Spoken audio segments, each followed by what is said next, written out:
Magandang araw po sa inyo lahat. Ako po si Banat Bay at napakaganda nga naman ng araw. Bakit, kanyo? Nag-iiyakan po, ladies and gentlemen, ang mga pinklawan, ang mga komunista, mga NPA ay nag-iiyakan po. Dahil nga po sa nangyari sa Senado na kung saan pinababalik o sinoli at kinansel. Kakaya. Anak ng... Alam nyo mga kababayan, talaga nga namang this is a, sabi nga, karma, ika nga. Ayaw kasing gamitin yung salitang karma, pero ganun natin eh. Bakit kanyo? Bakit ko nasasabing karma? Kasi alam nyo, ang problema kasi ganito, kanila pong pinaspas, kanila pong hindi pinadaan sa tamang paraan. Hindi po nila ginawa yung due process na tinatawag na supposedly sana tinalaka yung first impeachment, second. Kasi alam mo kung bakit? Ang ginawa nila, nag-antay sila, wala kasi silang sapat na ebidensya o maayos na, alam mo yon, maayos na kaso, ika nga, para ipatanggal si VP Sara Duterte. Siguro nung nakita yung unang impeachment, ampaw to. Oh. Dagdagan niyo yan. Second impeachment, ampaw na naman. Kulang pa yan. Oh, third impeachment, oh, naku po, ampaw palalo. Oh, sabi, fourth impeachment, ayan na. Oh, ito, okay na to. Ngayon, biglang doon na kagad, which is bawal po yun. Bakit? Kasi ang mangyayari nga po dyan, parang yung sinasabi nilang fishing na yan, yung nangingisda. Bakit kanyo? Kasi ang mangyayari, gano'n na lang lagi ang gagawin. Tatanggap ng 10, 50 impeachment complaint, tapos maghahanap ng kaso. Yun nga yung sinasabing parang nagpipishing, naghahanap ka lang ng kaso, kahit wala naman talagang kaso. 'Di ba? Tapos, sasampahan mo ngayon, pag-iipon-ipunin mo, tapos tsaka mo isasubmit sa Speaker of the House. Na which is mali. 'Di ba? Yun yung sinasabing merong provision sa ating konstitusyon na immediately. Gigil na gigil sila dun sa forthwith. Isipin nyo ito yung kanilang ginagamit pa ulit sa Senado na forthwith, dapat talakayin na, simulan na, ganyan. Nabuisit yung mga senador. Gago! Forthwith pala, mga animal kayo kinukulit nyo kami. Siguro gano'n na nangyari, di ba? Ang ina nyo. Forthwith Okay. Ito ang forthwith nyo.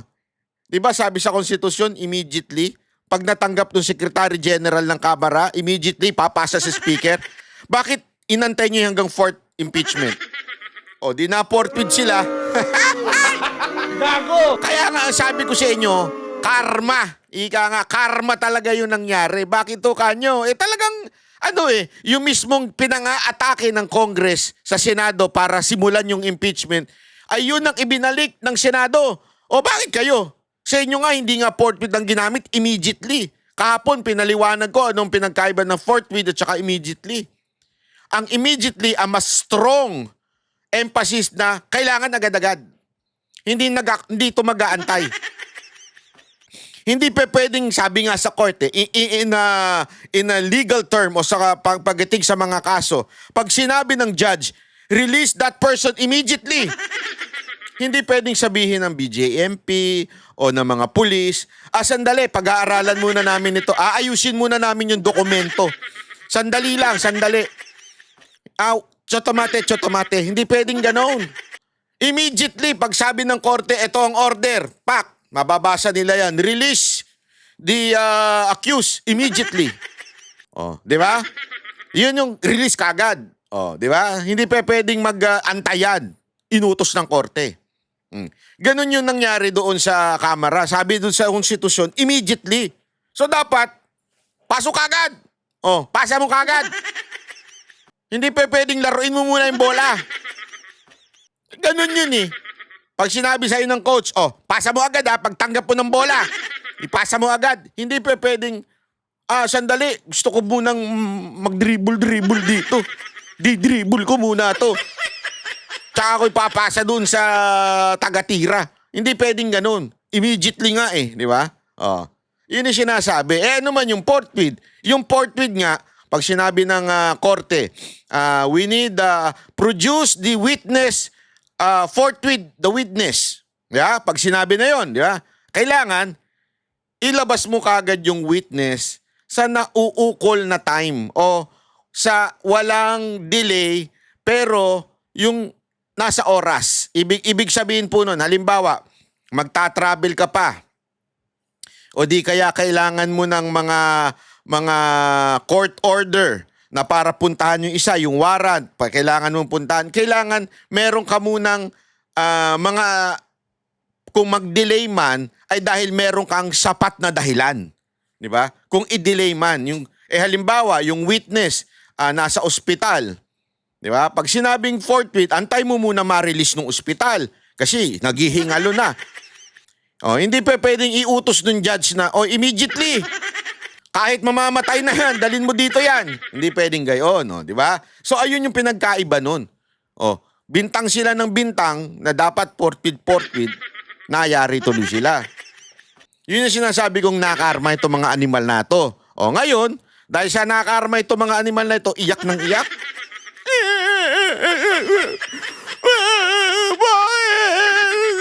Hindi mananalo yung speaker namin sa pagka-presidente sa 2028 pag andyan si BP.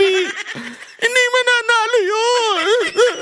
Kaya kailangan namin matanggal si BP Sara Duterte. Kita mo naman, ginawa na namin ang lahat. Pero wala pa rin. Olat pa rin. Ang layo pa rin ni speaker.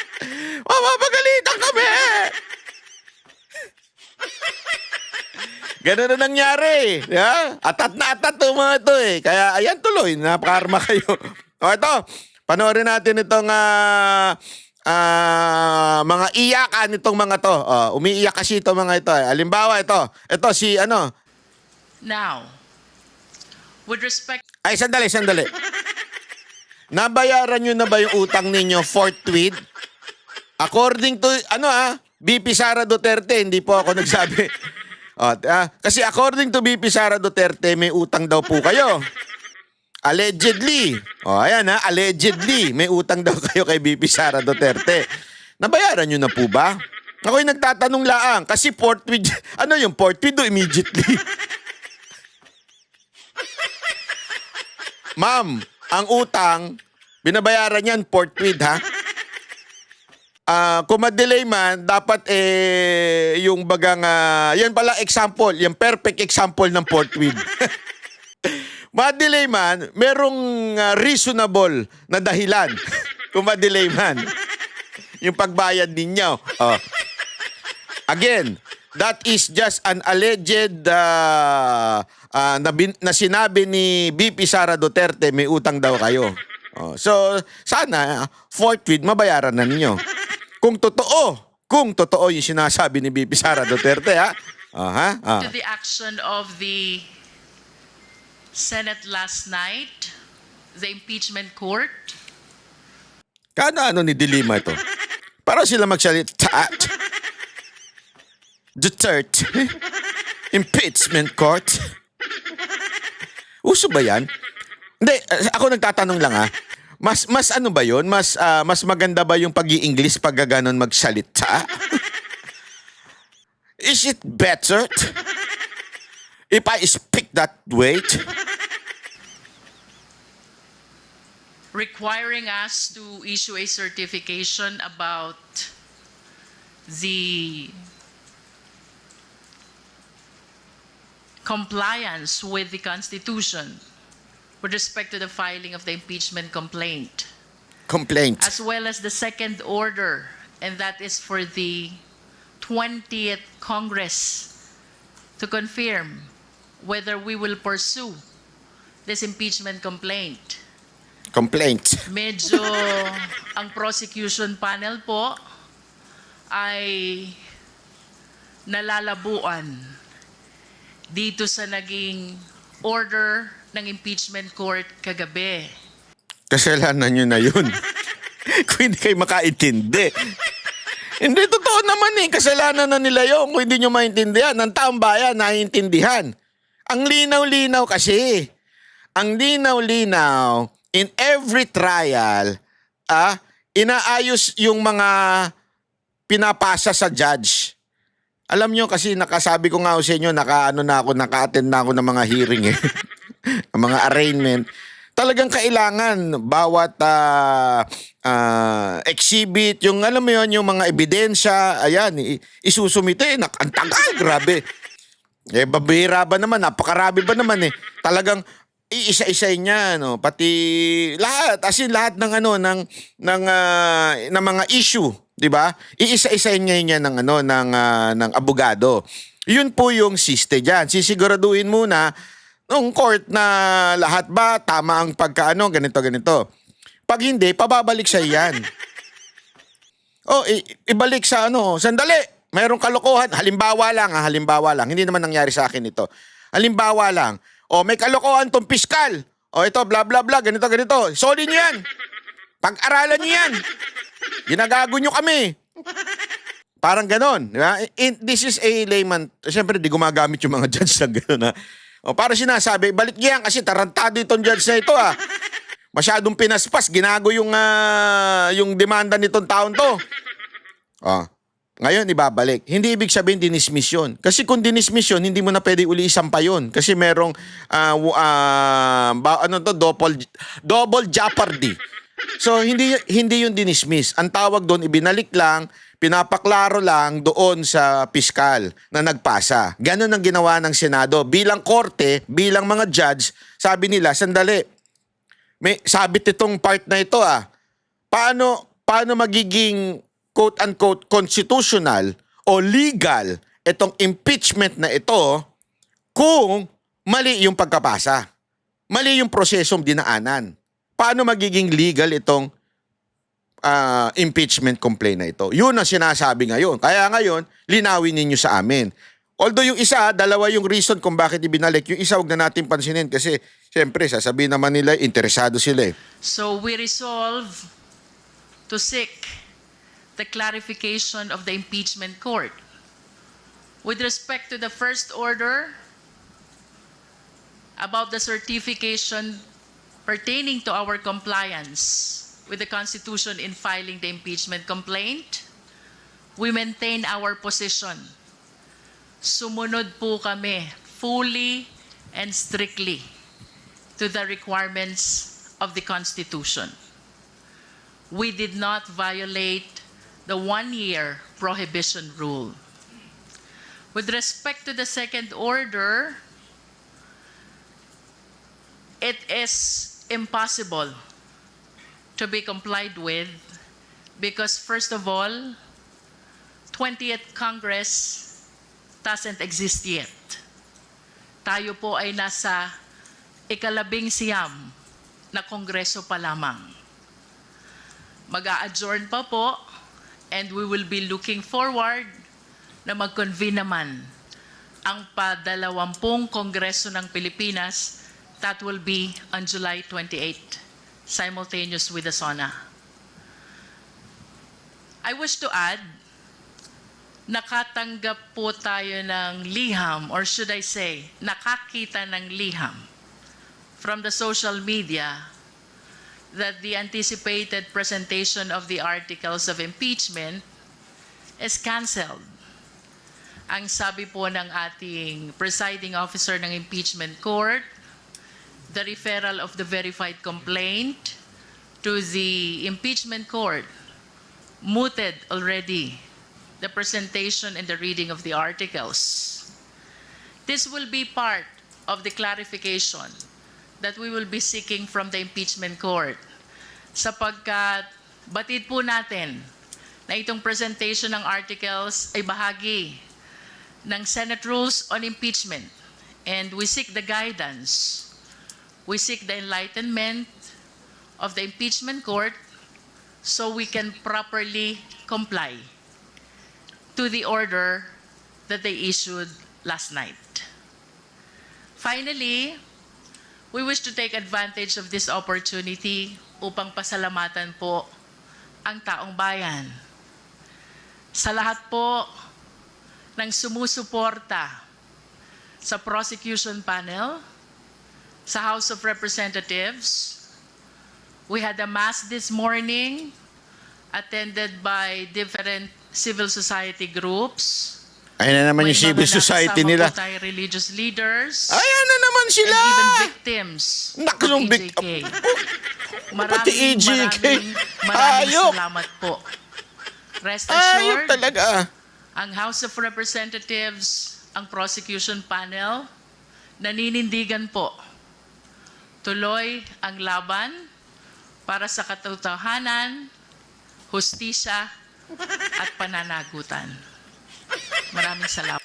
Sabi ni Bato, at saka, basta sabi ni Bato, he was led by the Holy Spirit, which is, itong nangyari na ito, yung remand. As a matter of fact, tinanong din si Escudero, tinanong siya, planado ba ito?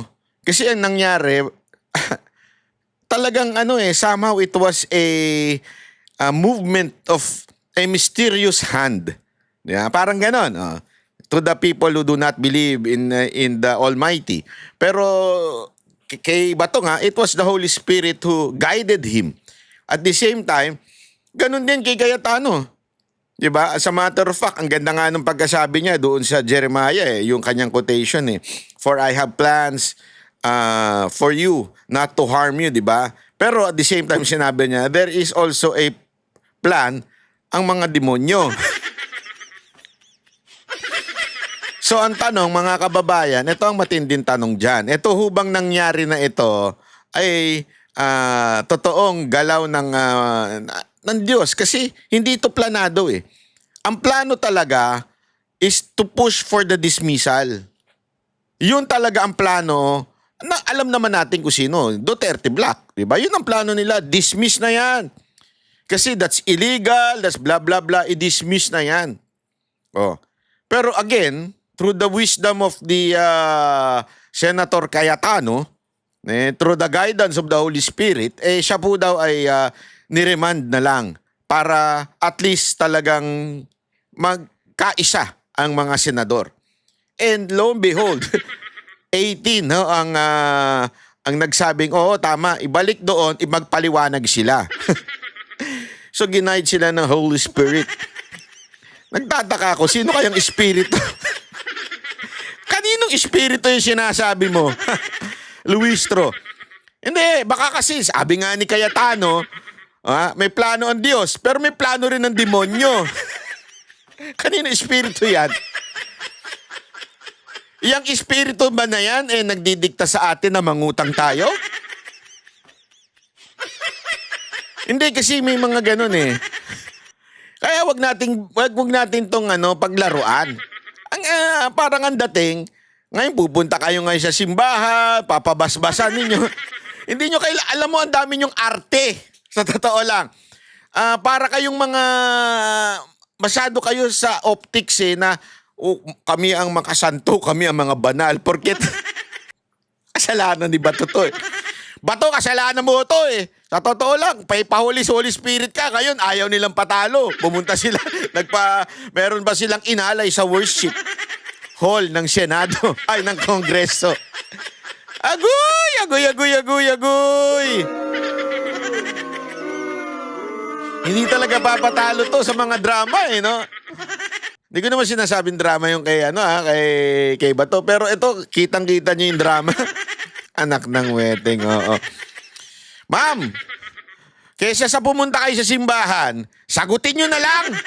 Ang dami nyong hanas Hindi, kasi, totoo lang, anong pautot to? Magsimba-simba kayo? Ba't di nyo na lang sagutin yung inquiry o yung pagbalik sa inyo ng Senado? Sagutin nyo na lang. Legal battle to Kung anak ng wedding naman kayo, oo. Kung ano yung mga iniisip nyo.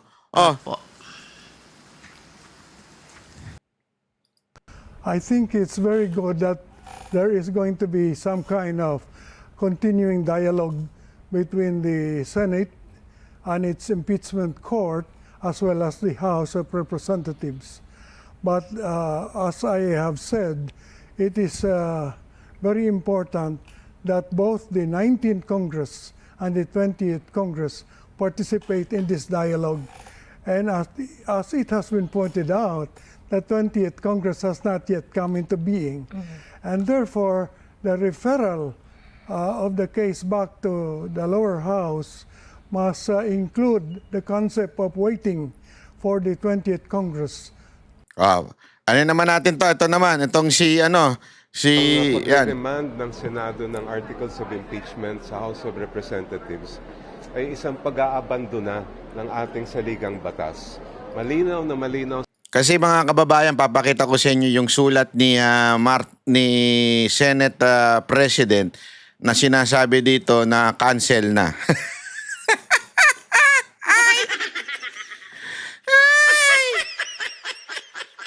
Sa ating konstitusyon na pag na-transmit ang Articles of Impeachment at ang nakalagda ay more than one-third at least ng mga members ng House, ay walang ibang dapat gagawin kundi agad-agad i-trial ang kaso. Ngayon, anong ibig sabihin ng trial? Ang ibig sabihin ng trial, tatanggapin ang ebidensya, iuupo ang mga testigo at ihahain. Ewan ko. Isa pa to eh. Alam mo kasi sabi talaga nila, ito kwento talaga sa akin ng mga abogado. May mga abogadong matalino sa utak, magaling mag-memorize, pero may mga abogado talagang pagdating sa trial, olat.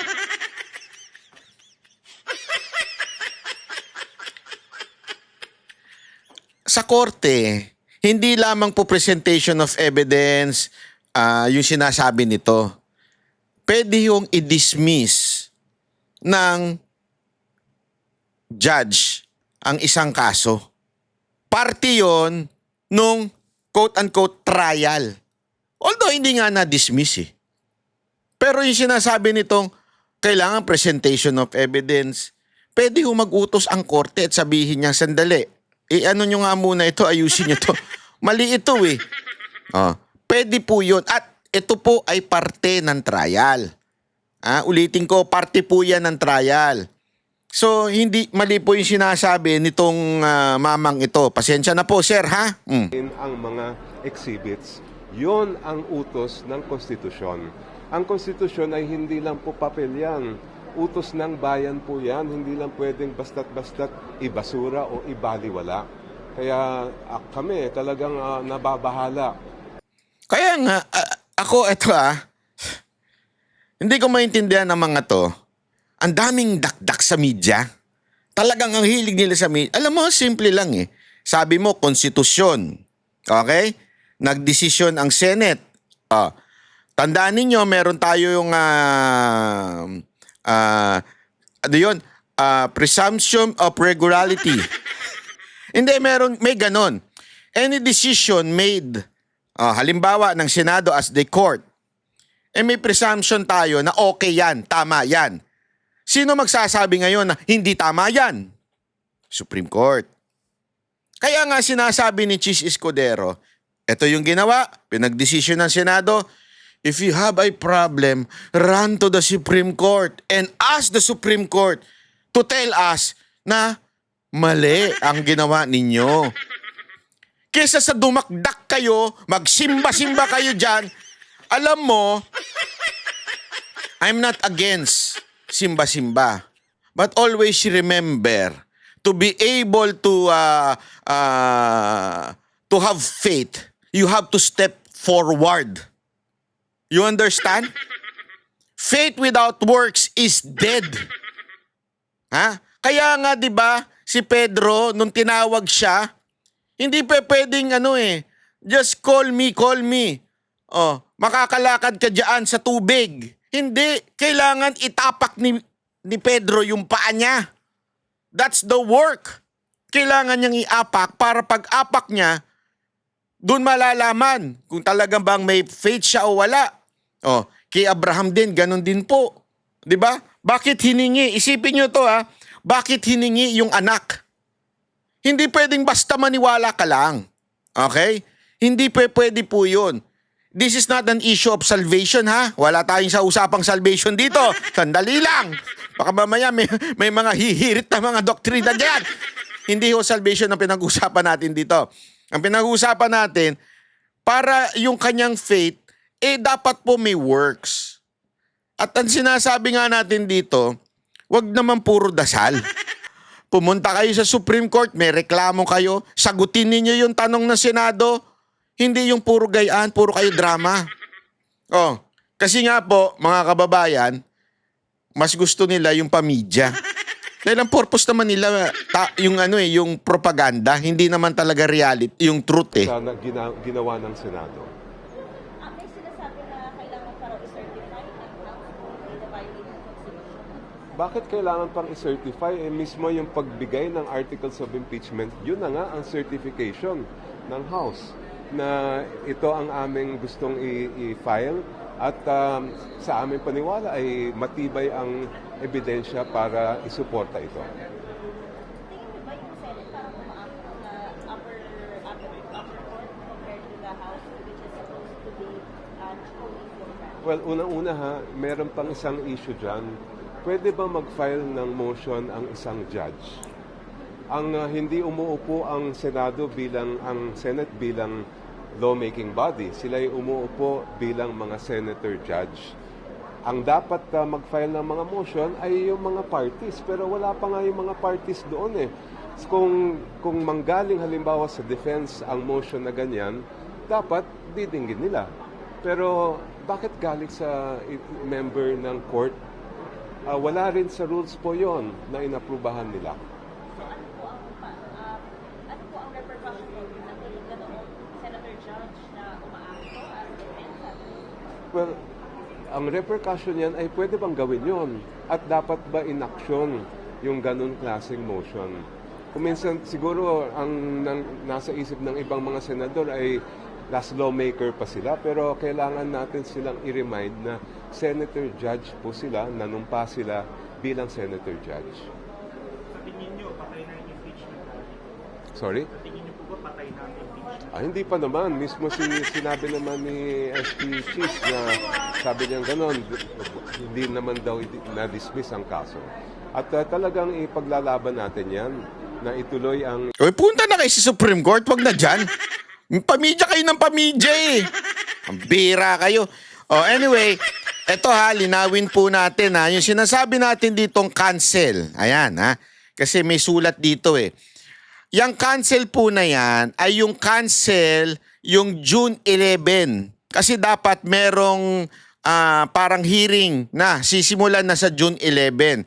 Tapos na yon, nagawa na nila yung dapat nilang gawin doon, kaya kinancel muna. Kasi pasensya na po, just to be kailangan natin itama ang may mga pananaw diyan na sinasabing cancel na yung impeachment at yun ang kanilang mga pinopost. Mga sir, mga ma'am, ang ibig sabihin po ng cancel dito, kasi alinaw po niya kung babasahin ninyo, ayan articles of impeachment which was scheduled for June 11, ibig sabihin yung schedule ng pagbabasa, presentation ng article of impeachment sa June 11 has been rendered moot and is thereby canceled. Ang kinakancel po dito yung June 11, not the impeachment. Linawin po natin, So yung kasi tulad nga yung sinabi ko kanina, 'di ba? Yung impeachment ay cancel na po sa June 11. Okay? Hindi po ibig sabihin nun cancel na on the entire impeachment. Binalik nga po para paliwanagin o para isabihin nila kung bakit nyo ginawa ito ganito. So tulad ng sinabi ni Chis Escudero, tuloy pa rin po pero ibinalik lang para pagpaliwanagin po. So, malinaw na malinaw po yun, para lang sa kaliwanagan. Baka nalilito po tayo sa mga issue. Natatawa nga po ako kasi itong mga iyakin na ito, ang dami nilang drama. Upunta-punta pa sila doon sa simbahan, bla bla bla. Hindi na lang nila gawin. Eto nga, isipin nyo ito inunahan pa sila ni Torion. Ni Atty. Torion, inunahan pa sila. Sabi ko nga sa inyo hindi na yung drama-drama. Diretso na siya sa Supreme Court. Yan ang tunay na abogado. Yung mga abogadong panay ang drama, ay naku po. Alam nyo, sabi nga, eto may nagsabi nga sa akin na pag ang abogado, trial lawyer, ay panay, dali, bakit nag-play yun? Ayun, yan. Panay ang pamidya, delicates po yan. Delicates po. Minsan, mahina po talaga yan pagkagayaan. Oh, totoo. Pero pagka, ito, galaw ng galaw, yung, alam mo yun, pupunta sa Supreme Court. Oh, tulad nito. Well, there is this issue as to whether or not the impeachment complaint can cross over to the 20th Congress, and that's one of the issues that we raised here. And we are of the firm belief that the same is not allowed. It is not in accordance with the principle of legislative discontinuity, and that even under the Senate rules, I think you have been fully made aware of it by other lawyers, that it runs against Section 123 of Rule 44 of the Senate. So since the same states even that all pending matters and proceedings shall terminate upon the expiration of one Congress, but may be taken by the succeeding Congress as if presented for the first time, the words used, all pending matters and proceedings, we humbly believe include the petition for impeachment filed against Vice President Sara Duterte. So we feel that the same should be dismissed. And the other two grounds, likewise, we also stated in our petition, but the most important of which is the fact that the impeachment complaint cannot cross over to the next Congress. Ano pong basis doon? Kasi sinasabi yan nga, hindi naman siya legislative matter. So ito yung issue. Kasi sinasabi nga niya dito, hindi dapat, okay, hindi dapat tumawid. Okay?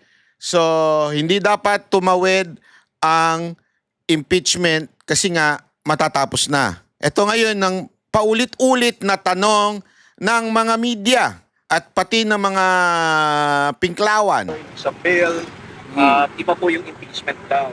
Well, Una-una, sinabi niya po dito, hindi po siya inutusan o hindi siya tinanong na o sinabihan na ni VP Sara na pumunta sa Supreme Court.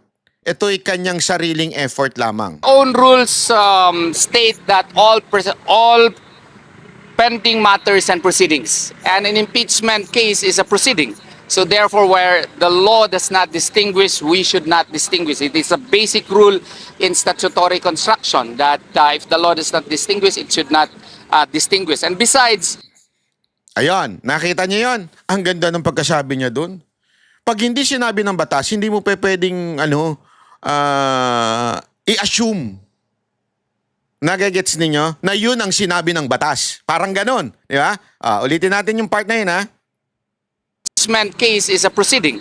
So therefore, where the law does not distinguish, we should not distinguish. It is a So, sabi kasi ng batas, all proceedings, mag-i-stop pag nagpalit na ng Congress. Ibig sabihin, from the 19th and to the 20th, mag-i-stop lahat yan. Okay? All proceedings. Ngayon, yung sinasabi nung iba na, sandali, ang sinutukoy ng batas ay yung mga paggawa ng batas lamang. Kasi di ba yun yung trabaho ng mga senador, yung gumawa, magbalangkas ng batas? So, ang sinasabi ngayon ng argument ng mga pinklawan at saka ng mga NPA ay, sandali, ang pinipigilan lamang ay yung paggawa ng batas. Ibig sabihin, hindi na pwedeng tumawid. Ang sinasabi naman ni Torion ngayon ay, pag hindi sinabi ng batas, huwag tayong mag-assume na sinabi ng batas yun. Kaya nga, kung hindi dinistinguish ba yun, ang word na ginamit niya, distinguish, ibig sabihin, pag hindi tinukoy ng batas, huwag ka mag-imbento na, hindi, ito ang tinutukoy ng batas. Hindi pa pwede yun. Yun ang sinasabi ni Torion ngayon. Basic rule in statutory construction that if the law does not distinguish, it should not distinguish. And besides, Ang galing talaga nito ni Atty. Torion. Palakpak. Pag ito Ay, sorry. Pag ito siguro humawak ng kaso ko, ayun, baka hindi ko na ma-afford ang Atty. Torion. Baka hindi ko na kayo ma-afford. the rationale of continuity is based on US as well as UK practices. It does not apply in the Philippine setting. Yung ina-argue naman ng iba, kasi tayo, hindi ko nga alam, actually, tinanong ko din yan eh. May mga abogado na ako nakausap, mga batikang abogado. Minsan ginagamit daw ang jurisprudence ng US Court, yung mga desisyon ng US Court. So sinasabi dito, ng kalaban, itong mga Pinklawan, tsaka mga NPA, sinasabi nila, meron ng desisyon ang US Court about this impeachment continuity. Ibig sabihin, sabi daw doon sa US Court, yung sa Senate nila noon, ng impeachment, tumutuloy, tumatawid ng next Congress yung impeachment. Meron daw decision sa US ng ganon, tsaka sa UK. Ito ang argument ngayon ni Atty. Torion. simply because of the fact that we have different realities here. The fact that the Senate elects 12 members per election, that is proof enough that the practices in the United States of America as well as in the United Kingdom cannot be duplicated here in our country. Arnold versus Nazareno was decided in 1950. The more recent cases of Balag as well as Neri would be more applicable. Alam mo, ang galing nito eh. Sa totoo lang Kasi nga, ang sinasabi dito, iba ang composition ng Senate doon. Hindi yung katulad sa atin na half ang nawawala. Doon kasi hindi. Kasi nga, mas maraming senador sa Amerika.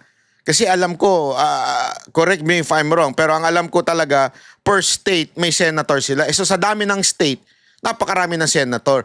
So hindi nababakante, kaya talaga may continuity sa kanila. Sa ating kasi kalhati, nawawala. Kaya talagang, alam mo yun, hindi pwedeng mag-continue. Yun ang isang argument dyan. At saka yung mga binabasa ni Atty. Torion, na ito ay mga jurisprudence sa Pilipinas. Okay? Actually, narinig ko na rin po yan doon kay Dean Pastrana ng San Sebastian, na sinasabi niya, basa kayo ng basa ng article ng jurisprudence na iba, hindi nyo tinitingnan itong jurisprudence na ito. Nag-indicate pa nga siya. Tinalakay natin yan isang araw, pati sa SB9.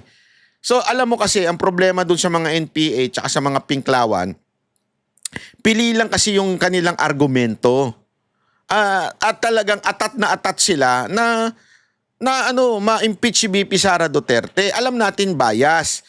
Kaya nga, ito ang pinakamagandang pangyayari ngayon more than anything else.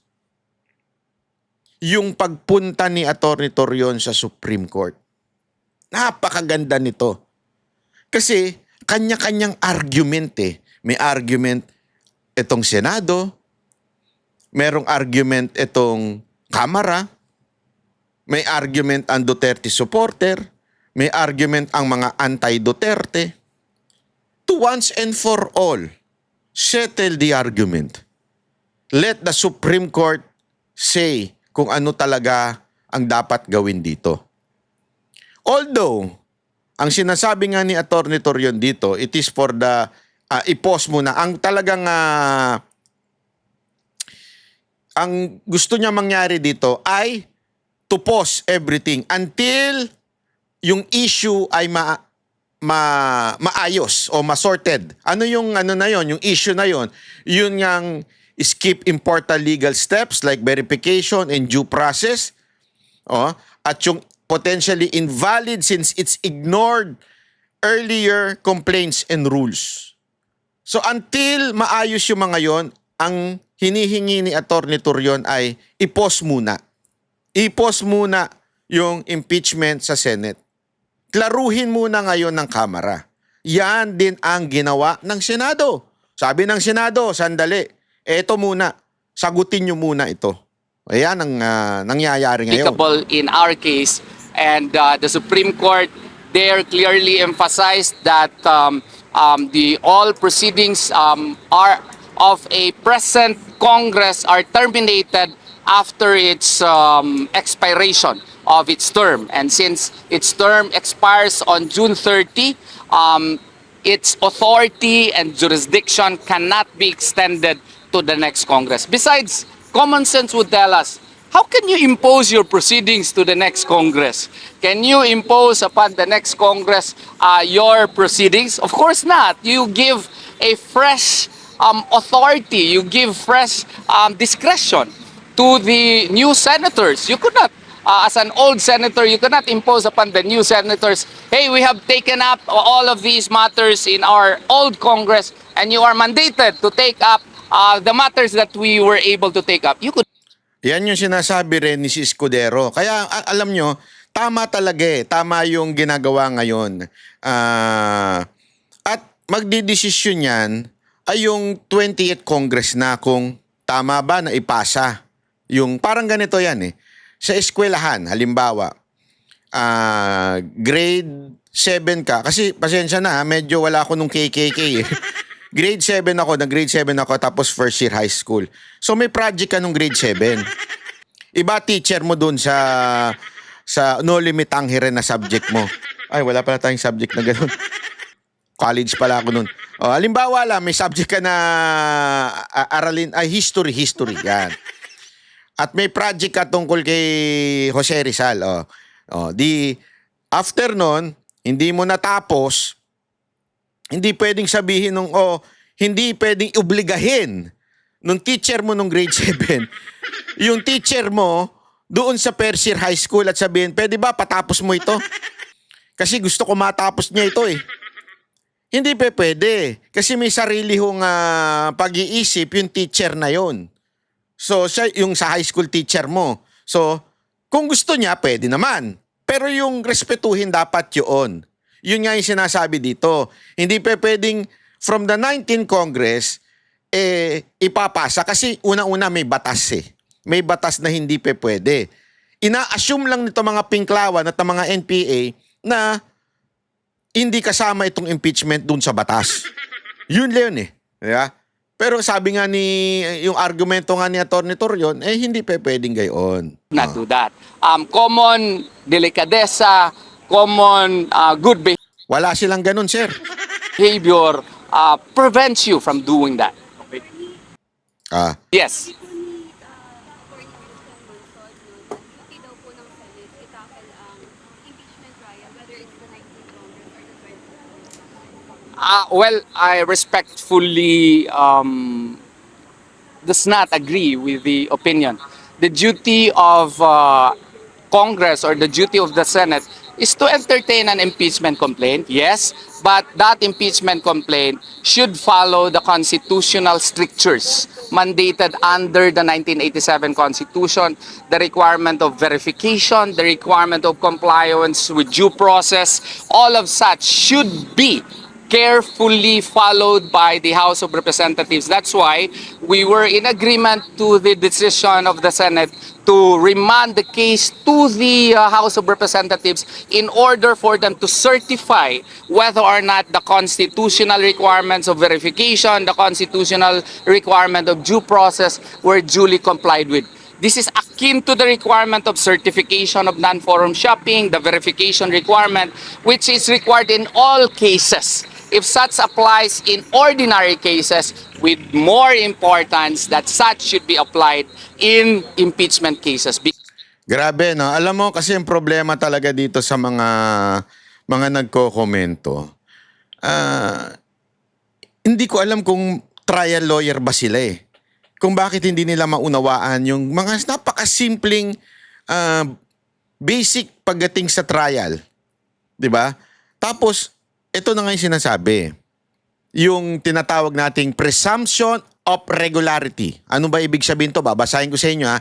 Means the law assumes that the government official or public servants did their job properly and follow the rules. Unless someone proves otherwise, which is the court. On this particular, it's the Supreme Court. Halimbawa, merong pinagdesisyonan ang Senado at sinabi ng Senado, ibalik ito sa Kamara. The only way, legal way, okay, kung may utak yung mga animal na komento ng komento, tumakbo kayo sa Supreme Court at i-questionin ninyo yung ginawang galaw ng mga senador. Anak kayo ng putang Inuunan nyo pa ang kaartehan at kadramahan ninyo kesa sa tumakbo kayo sa Supreme Court. Buti pa to si Atty. Torion, inunahan pa kayo. Gago! Hindi, kaya nga sabi ko nga sa inyo, kung meron mang talagang napakagandang ginawa dito si Atty. Torion Talagang tumakbo na siya. Para talagang patigilin. Tigil na itong impeachment.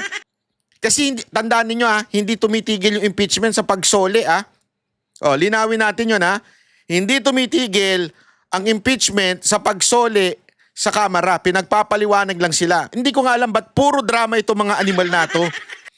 Anda drama talaga. Wala namang kasing dapat ikadrama. This is part of a legal process. Hindi ko alam kung ganun ba sila talaga katanga. Kaya yung due process hindi nila sinunod dahil ang tanga-tanga nila pagdating sa trial. Alam mo siguro, siguro kumuha kayo ng matinong abogado, trial lawyer talaga. Kasi hindi nyo alam yung proseso Basta lang kayo diskarte. Alam mo, ang dali-daling gawin pumunta kayo ngayon sa Supreme Court, pasok kayo doon, magsamba kayo at sabihin ninyong sandali, mali ang ginawa ng mga senador o at this particular judge, senator, mali ang ginawa nila, pasa kayo.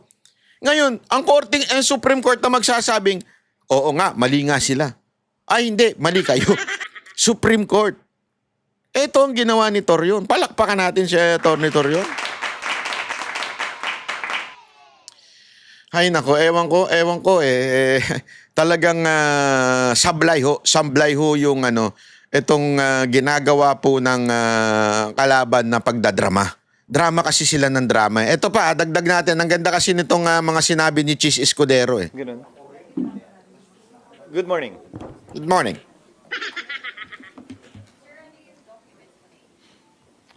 Tatlong dokumento ang pinirmahan ko natapos kami kaninang madaling araw ng 2:00. Una ay yung liham sa Kamara na pinagbibigay alam sa kanila ayon sa napagkasunduan sa impeachment court na hindi na matutuloy ang kanilang presentasyon ng articles dahil nagawa na yon kahapon na convene na rin ng court. Sa katunayan, nag-issue na nga ng summons kay Vice President Sara Duterte ang impeachment court. Pangalawa, inilabas ko ang mga pinagbotohang orders ng impeachment court kahapon. Una, kaugnay sa pag-return, yun ang ginamit na salita sa motion, para gawin ang dalawang bagay. Ayan. Una, na tumatalima sila sa probisyon ng saligang batas kaugnay sa 1-year ban. At pangalawa, magsumite ng resolusyon mula sa 20th Congress na interesado, gusto pa nilang ipursige ang pag-prosecute at linawin natin Ang ganda na sinabi ni Jesus Escudero Ang linaw-linaw. Di ba? sa pag-return, yun ang ginamit na salita sa motion, para gawin ang dalawang bagay. Ano yun? Una, na tumatalima sila sa probisyon ng saligang batas kaugnay sa 1-year ban. At pangalawa, magsumite ng resolusyon mula sa 20th Congress na interesado, gusto pa nilang ipursige ang pag-prosecute at sampa ng kaso laban kay VP Sara. Yun yung dalawa. Simpleng-simple. Di ba? Tagalogin natin. Hindi din yung ba nilabag yung konstitusyon? Dahil sa pagmamadali ninyo?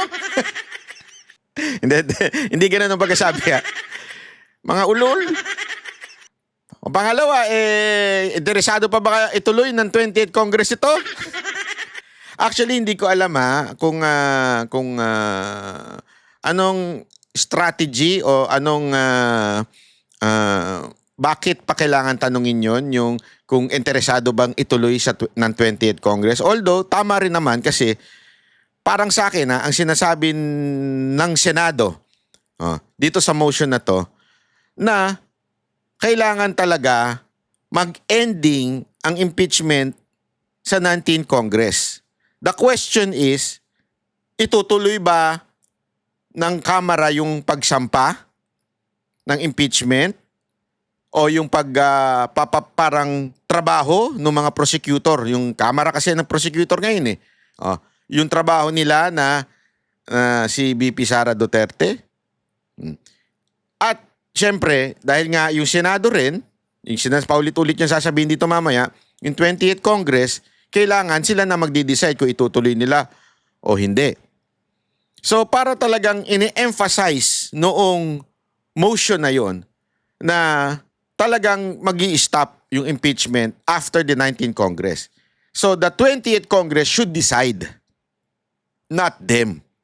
Yun lang yung sinasabi doon sa first point sa tingin ko yung first point ng Senado. O, tuloy natin. Ang sunod na order ay yung summons na sang-ayon sa rules ng impeachment court ay dapat i-issue pagkatapos mag-convene.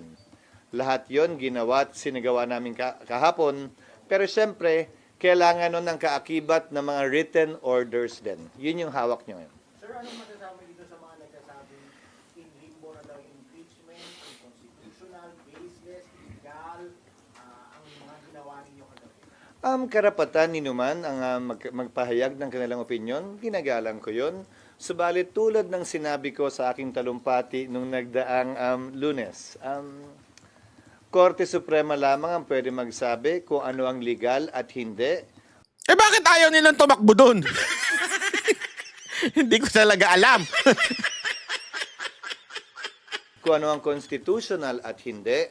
Pangalawa, kasaysayan lamang with the benefit of hindsight ang pwede makapagsabi kung sino din ang tama at mali kaugnay sa kanilang paniniwala. At kung walang order ang Supreme Court, sir, either way, you will proceed as you see fit. Tulad ng binanggit ko mula nung nagsimula ang impeachment complaint noong Pebrero, kung walang TRO, magpapatuloy kami. Kung may TRO na inisu, i-bring up yan sa impeachment court at pagpapasahan. Actually, meron pa nga yan eh. Tama yung sinabi niya dito eh. Tulad ng binanggit ko rin noon, hindi ba? May dalawang pagkakataon na nag-issue ng TRO ang Korte Suprema kaugnay sa impeachment proceedings. Noong panahon ni dating Chief Justice Davide impeachment, may TRO laban sa Kamara na hindi sinunod ng Kamara. Doon naman sa impeachment complaint laban kay Chief Justice Corona, nag-TRO ang Korte Suprema kaugnay sa pagbubukas ng account, bumoto ang Senado para sundin yung TRO na yun. So, nagigets ninyo, ha? So, pag nag-issue ang Supreme Court ng TRO, it doesn't mean susundin ng Senate agad-agad pagbobotohan. Kasi nga, yan yung sinasabi nila na equal branch, ang judicial at saka legislative. Although, kahit papaano, masisettle sa mind ng tao kung tama ba ang ginawa ng Senado o hindi. Kaya nga importante na tumakbo dapat sa Supreme Court pagdating sa mga desisyon dito sa impeachment trial. Sir, yung just on the second point, the second order ninyo, so makakapag-comply na doon 20th Congress. Oo. In the meantime, hindi sila makakapag-comply and walang action. Oo, kasi wala naman talagang action. Balikan natin ulit kung ano yung mga sinabi ko nung Pebrero, nung final to impeachment complaint. Dahil isang araw na lamang, 2 oras na lamang bago kami magwakas nung final nila yan at 2 linggo na lamang ang sesyon ngayon, sabi ko, di ba? Ang pinakamalayo ng pwedeng magawa ay mag-issue ng summons. Dahil sang-ayon sa aming rules, merong 10 araw ang nasasakdal para magsumite ng sagot mula sa pagkakatanggap niya ng summons. Meron ding 5 araw ang kabilang panig, ang prosecution, mula sa kanilang pagkakatanggap para magsumite ng reply. Yun pa lamang, ubus na yung panahon. Magjo-June 30 na, 3 araw na lamang naiiwan para maglitis, quote-unquote. At magtatapos ang authority ng mga House prosecutors ng June 30 dahil tapos na ang Kongreso ng June 30. So walang naaksayang panahon dahil nagawa namin lahat ng tinakdang gawin sa ilalim ng 19th Congress. Baka nga makatipid pa kung napakinggan nyo kahapon dahil yung mga agam-agam kaugnay sa pagtatawid ng impeachment complaint na ito, Yung mga agam-agam kaugnay sa interesado pa ba yung 20th Congress dahil hindi pwedeng i-bind ang 19th and 20th Congress. Yung mga agam-agam kaugnay sa pag-comply nila sa one-year ban na itinatalaga ng saligang batas. Lahat yon habang naghihintay tayo ng resumption ng sesyon ng 20th Congress para magsimula ang paglilitis ay masasagot na. Sir, what will happen kapag Yes, Sally. reject ng Kamara yung binabalik nyo na articles of impeachment? Possible daw ba yung deadlock o wala kayong choice but Hindi kami magkapantay pagdating sa bagay na ito. Hindi ito House at Senate kung saan co-equal ang Alam mo, hindi ko maintindihan na itong mga media talaga hindi rin nakikinig, ano, not paying attention.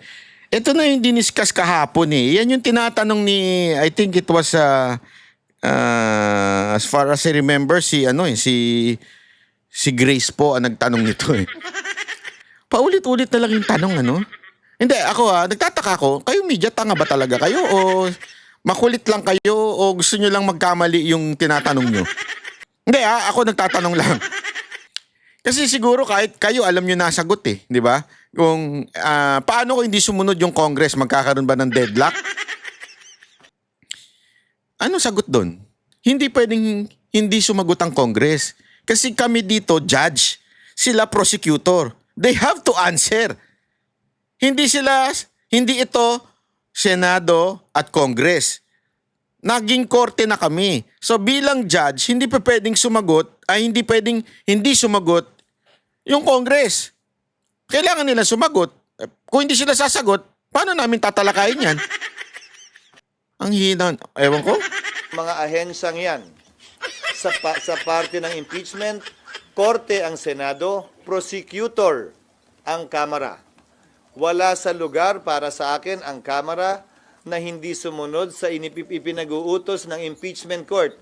Hindi ito parang BICAM na kailangan naming mag-agree. Ito'y kautusan galing sa impeachment court na nakatuon sa prosecutor na isa lamang partido sa kaso. Hindi magkapantay ang partido at ang korte saan mang kaso, saan mang parte ng mundo. Pero hindi daw trabaho, sir, ng Senado bilang impeachment court para questionin kung dumaan sa tamang proseso yung House. Ay, yung trabaho nga daw, o dapat ang mag-question yan, yung kampo nga ni Beauty Sara na meron nga pending sa Korte Suprema.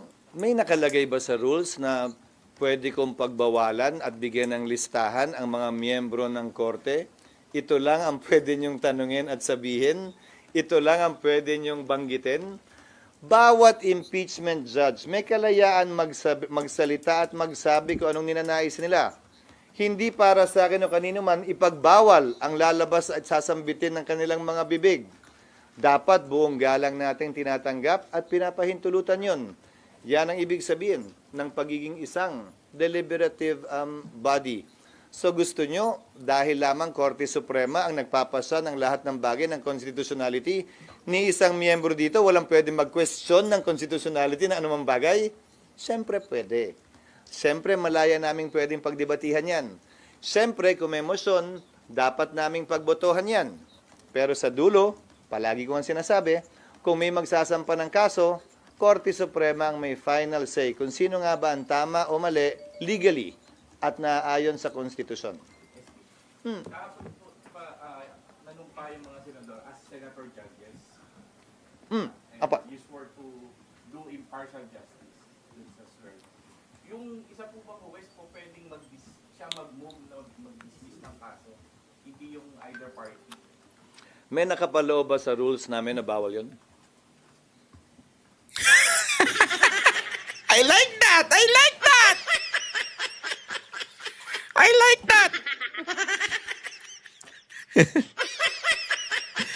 Kasi yan yung argumento ni ni Jokno na dapat yung motion na ipa-dismiss o di kaya ibalik sa Kamara o questionin yung proseso ng Kamara ay manggagaling sa defendant o si BP Sara Duterte o sa kanyang kampo, sa kanyang team. Ang sagot ni Escudero, meron ba nagsasabing bawal yon? Tama! Ito kasing kampo ng mga pinklawan tsaka ng mga NPA, lagi silang nag-a-assume pag hindi nakasulat sa batas, hindi po pwedeng i-assume. Kasi kung ang intensyon ay pasunurin ka ng batas, dapat isusulat yan dyan. Pag wala yan dyan, hindi ibig sabihin mag-a-assume. Ano to? Di lahat tayo nag-assume. Di ba? Oh, kaya nga ang tanong, meron po ba sa amin na sa ano na ito, na bawal yan? Wala. Tinatanong ka, may nakapaloba sa rules na bawal mag-move kaugnay sa anumang bagay kaugnay ng impeachment. Wala namang pagbabawal eh. Hindi para sa akin husgahan yon dahil kayo naman, yung pumapabor sa nasasakdal, ko questionin nyo. Yung ayaw sa nasasakdal, walang question? Hindi ba kung karapatan nila maghain ng motion pabor sa nasasakdal, karapatan din ng sino mang ayaw sa nasasakdal, wala akong binabanggit na pangalan, na maghain din ng motion, pero sa dulo, pagbobotohan yon. Ngayon kung ang sinasabi mo ay biased at dapat na sila mag-inhibit, sang-ayon sa rules of court, gayon din sa precedent at practice, ang pwedeng hilingin ng pag-inhibit o recuse ng isang judge, pero desisyon nila kung mag-i-inhibit nga ba o magre-recuse sila. Hindi yan subject matter of vote. Hindi yan pwedeng pagbotohan na, hoy, ikaw, tanggal ka na. Hindi ganun yun. Walang ganung klaseng procedure o proseso sa impeachment court man o sa regular court man. Lalo pa sa impeachment court sa pananaw ko, dahil alam naman ng mga nagbalangkas ng saligang batas na mga politiko halal ng bayan at may mga pwesto o kulay ng dinadala ang mga ito. But SP, nag-decision po yung impeachment court ng hindi nadidinig o hindi man lang pa nare-recognize yung prosecution and both prosecution and defense. Yun nga sana yung gustong gawin nila tungkol sa schedule, di ba? Pero yung schedule maliwanag na dapat pinagpapasyahan ng may presensya ang magkabilang panig at dapat pakinggan. Sinabi ba kahapon ng impeachment court na unconstitutional yung impeachment dahil nilabag nito ang 1-year ban? Hindi. Hindi naman kami nagpasya eh. Hiniling namin ang impormasyon at sertifikasyon mula sa Kamara na hindi nga nila nilabag. Ayon kay Senator Cayetano, parang yan yung certificate against non-forum shopping na inihahain sa korte na sa palagay ng mayoriya kahapon ay kulang sa isinumite sa amin. Nakita ninyo? Meron kasing sinasabi si Cayetano, yan yung certificate na talagang isinasubmit sa court, di ba? Yung non-forum shopping na sinasabi ni Cayetano, meron talaga niyan. Pagka may trial. Pag humingi yung judge, isasubmit mo yan, di ba? Ngayon, ganun din. Humingi itong mga judge ngayon, itong mga senador. Oy, mag-submit kayo. Ganun. Hindi ko nga alam bakit pumunta ng simbahan. Pambira, oo. Walang pagpapasyang ginawa doon. Walang pagpapasyang sinabi na ayaw na ng 20th Congress. Hiniling yung impormasyon mula sa kanila, hindi ba? Ang hiniling ay attestation at impormasyon. Walang pagpapasyang ginawa. At ang bagay na ito, lalo na kahilingan ng karagdagang sertifikasyon, atestasyon at impormasyon, maaaring gawin ng court motu proprio or on its own. Pero, gayunpaman, dun sa mga hindi sang-ayon, malaya po silang pwedeng questionin ito either sa impeachment court o sa Korte Suprema kung sa palagay nila may nilabag na batas ang impeachment court. Sa kabila ng maliwanag na probisyon ng saligang batas na nagsasabing the Senate shall have the sole power to try and decide impeachment cases. Yun. Question lang. SP, kasi parang nagkakaroon daw ng blurring of lines and rules. Kasi nga, dapat daw po yung pagpapadismiss ginagawa ng defense. Pero ang nangyari kagabi, one of your members, and gano'n na lang ba palagi, SP, pag may motion? Parang yung rule kasi, SP, dapat daw sa defense, pero parang kinuha kasi ng impeachment court. Sabi yan ng isa Paulit-ulit? Kakasagot lang yan, Mean eh. Mean! Kasasagot lang yan eh. Kanina eh, ba't may nagsasabi bang bawal yon? sa mga miyembro kahapon. Kung hindi ako nagkakamali, si Senator Risa, kung hindi ako nagkakamali. Karapatan nilang sabihin yon. Pero wala ngang pagbabawal sa rules ang hindi pwedeng gawin yon. Ulit-ulit! Gusto nyo bang gapusin ko ang kamay, itali ko ang kamay, nang pili ilan o lahat na members ng impeachment court at sabihin, ito lamang ang pwede nyong sabihin, ito bawal nyong sabihin. Hindi pa naman natin alam baka may magmotion dyan. I move to convict the Vice President. Pwede nilang gawin yun, pero pagbobotohan yun, sa pananaw ko hindi tama at mali yun. May initial resolution na inihain, hindi ba, si Senator Tolentino, na sinabing, iklian na bilisan na natin to, pumili tayo kung alin lang sa 7, isang araw lamang ang pagpepresenta ng ebidensya ng magkabilang panig, hindi niya na pinursige yung resolusyong yon at pinagbotohan yung resolusyong yon. Subalit, walang pwedeng pumigil sa kanya na gawin yung mosyong yon. Pagbobotohan lang din namin yun. Pero SP, ano pong makakapigil doon sa any members of the court na alam naman natin na may ilang membro yung impeachment court na maka-Duterte, kaya hence called Duterte Block, na parang iabogado o gawin kung ano yung gusto ng DA. Babalik ta rin ko.